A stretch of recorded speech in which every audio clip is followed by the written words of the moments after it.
If you want to stay up to date with all current hip hop events and releases, make sure to subscribe and turn on notifications to become part of this community.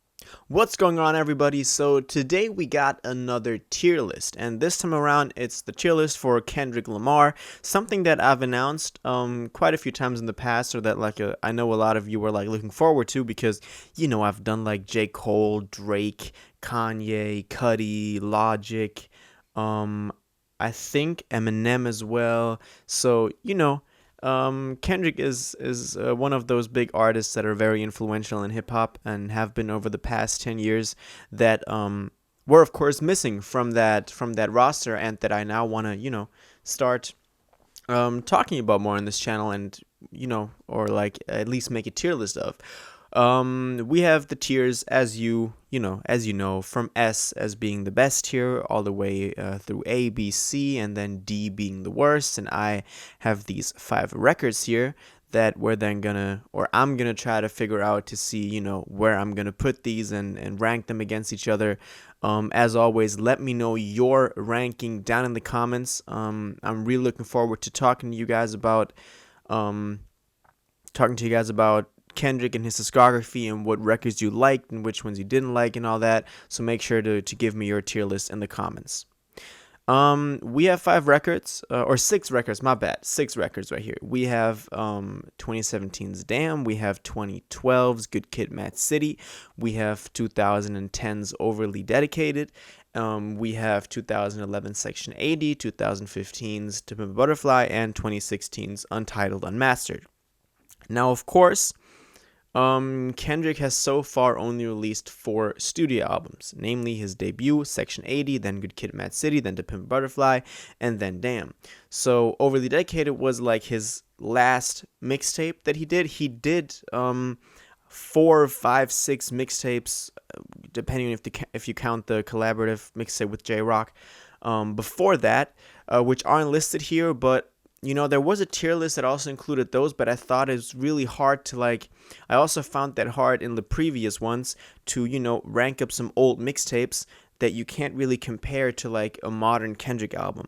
So I wanted to stick to these big, more commercial releases so that we can, can compare them on more of the same level. And Untitled Unmastered, which were kind of the recordings from the recording era of To Pimp a Butterfly, which he then released in this compilation album in a way. It was not meant to be a studio album, so that's in here. But of course featured some great stuff that we're happy to have gotten over the years. I think I want to start out by just giving my general opinion on Kendrick albums and my favorite, and then we're gonna rank the rest in comparison to that. I always start my rankings with this. Of course, The Pimp a Butterfly is by many considered his best record, his most influential. It was socially very important. It talked about a lot of issues going on at the time that are still relevant today. Ooh, my bad.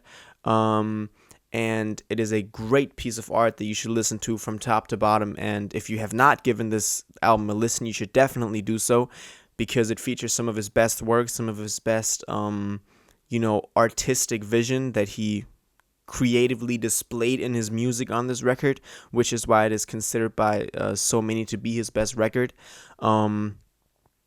Great fan of this album, and in his discography, probably his most important one, even if it was not the most successful one. But this basically cemented his status as, if you talk about who's the best rapper nowadays, Kendrick is always in the top 3, 80% of the time top 1. So that this is the record why that is the case. So if you have not listened to it yet, you should definitely go check it out. Incredible experience, incredible record. But I have to admit that Good Kid, Mad City, I listened to Good Kid, Mad City before To Pimp a Butterfly, even though I think it was after To Pimp a Butterfly dropped. But I was more blown away by Good Kid, Mad City just through his storytelling. To me at the time, I was pretty new into hip hop at this time when I listened to Good Kid, Mad City. So, I hadn't listened to classic 90s albums or very influential records that also featured incredible storytelling. So this to me was mind-blowing, the way that Kendrick told a story on each track, but that were all connected in a bigger sense on the album. And for example, the first time listening to Sing About Me Dying of Thirst, it gave me goosebumps. Like those are the moments that I love hip hop for and that I love Kendrick for, because that's what, you know, I'm living the art, I'm living what they're creating, and I really love that. So this is why for me personally, Good Kid Mad City is better, not better, but for me it has more value than To Pimp a Butterfly. But I understand that To Pimp a Butterfly is more influential and important. So I guess they're kind of on the same wave. Maybe I'd put A Good Kid, Mad City above To Pimp a Butterfly, just because personally that is my perception of it. But I could just as well do this or put them both on the highest tier. But I think I'm gonna go with this ranking right here.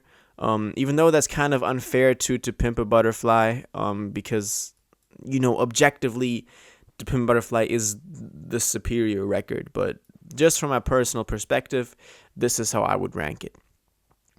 Now, kind of going from there, let's kind of talk about Damn a little bit.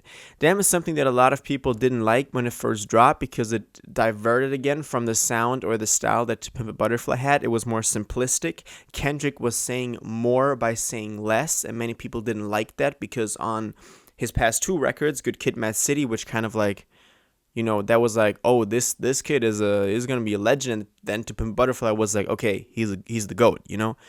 And this was kind of more like, I think you have to be in a certain headspace to really appreciate Damn, because To Pimp a Butterfly, it went really in depth into social issues, and into specific situations that he described through his lyrics, while Damn was more of an artistic piece where he, as I said, he said more by saying less. And the music played a big role in this too. It has more modern production, less sampling than on his on To Pimp a Butterfly, for example. And many people didn't like that. Of course, it featured probably his biggest hits to this day, just because he grew as an artist with like Humble or DNA or Love, or what was the Rihanna record? You know what I mean. So that's why many people didn't like Damn. And honestly, I have to say that in many ways I agree with that, but also I respect his vision that he had for the record. You know, just stuff like that, you can the record kind of loops itself. It perfectly loops itself when you play the last song and then to the first one. Stuff like that, I just really like that. That's also why I like Good Kid, Mad City that a lot. So I'm gonna put it in the B category, because objectively it's definitely not better than Good Kid, Mad City or To Pimp a Butterfly, but I still didn't hate it as much as some people did. Maybe I'll have to move this around a little bit. Anyway, we'll see where we're going from here. Kind of giving my thoughts on Untitled Unmastered. This, of course, cannot be considered a studio album, because that's not what it was intended to be. This is leftovers from the recording sessions and the recording era of To Pimp a Butterfly. So to me, there was some great moments on here. You know, some great sampling, some great hooks, some great, very poetic and artistic lyrics and verses that Kendrick displayed on here, which I really liked.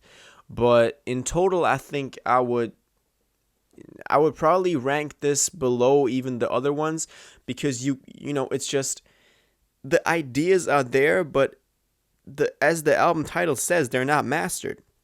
And of course, this was not the intention of the record. I get that. I totally get that. But I just can't rank it as high as some other ones, because the ideas weren't fully executed.